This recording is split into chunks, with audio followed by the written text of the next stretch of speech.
ಅದು 1945ನೇ ಆಗಸ್ಟ್ 6. ಆಗ ನಮ್ಮ ದೇಶಕ್ಕಿನ್ನೂ ಸ್ವತಂತ್ರ ಬಂದಿರಲಿಲ್ಲ. ಆದರೆ ಜಾಗತಿಕ ಯುದ್ಧ ನಡೀತಾನೇ ಇತ್ತು. ತನ್ನ ಅಣತಿಗೆ ತಲೆ ಬಾಗದವರನ್ನ ಸುಮ್ಮನೆ ಬಿಡದ ಅಮೆರಿಕ ಆಕ್ರೋಶಗೊಳ್ತು. ಅವತ್ತಿಗೆ ಆ ದೇಶದ ಅಧ್ಯಕ್ಷರಾಗಿದ್ದವರು ಹ್ಯಾರಿ ಟ್ರೂಮನ್.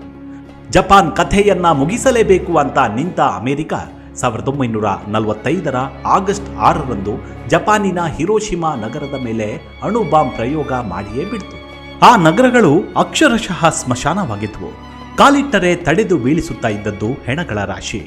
ಯಾರು ಬದುಕಿದ್ದಾರೆ ಮತ್ಯಾರು ಸಾವಿನ ಮನೆ ಸೇರಿದ್ದಾರೆ ಅನ್ನೋದು ತಿಳಿಯದ ಘನ ಘೋರವಾದ ಸ್ಥಿತಿ. ಅಲ್ಲಿ ಈ ಕ್ರೌರ್ಯವನ್ನ ಮೆರೆದಿದ್ದವರು ಅದನ್ನೇ ತಮ್ಮ ಶೌರ್ಯ ಅಂತ ಗಹಗಹಿಸಿದ್ರು. ಅದೆಷ್ಟೋ ಜನರು ಮಕ್ಕಳನ್ನ ಕಳೆದುಕೊಂಡಿದ್ರು. ಅದೆಷ್ಟೋ ಮಕ್ಕಳು ಹೆತ್ತವರನ್ನ ಕಳೆದುಕೊಂಡು ದಿಕ್ಕೆಟ್ಟು ನಿಂತಿದ್ರು. ನಿಜಕ್ಕೂ ಇದು ಈ ಶತಮಾನದ ಘನ ಘೋರವಾದ ಕೃತ್ಯ, ಯಾರು ಕ್ಷಮಿಸಲಾರದ ಕೆಲಸ.